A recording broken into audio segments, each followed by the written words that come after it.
Some of you may know the story of Chuck Colson. He was a special counsel to President Nixon, 1969 to 73. This guy had the biggest, one of the most powerful jobs in the world at that time. He gets involved in Watergate and ends up in prison. In prison, he turns to the burning bush and becomes a Christian. Here's what he writes. The real legacy of my life was my biggest failure, that I was an ex-convict. My great humiliation, being sent to prison, was the beginning of God's greatest use of my life. He chose the one experience in which I could not glory for his glory. And if you know anything about the story of Chuck Colson, it's an incredible story how he impacted prisons before he died all across the country. Now, I know some of your stories in this room, and you say, well, God, why did you allow this to happen? And what's going on here?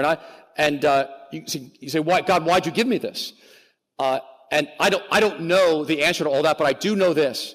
Much like in my own life, my own family I grew up in, I think even as I became a Christian, I didn't get the kind of discipleship I would have liked or mentoring for years. It seemed like I was making a lot of mistakes that could have been avoided with the right kind of discipleship. God, why didn't you just send a mentor my way or something? And it's true, you can choose to be angry and bitter and blaming everybody, or you can make a choice to move towards a burning bush, get a bit of God's perspective as you trust him, and say, oh my gosh, nothing is wasted in God.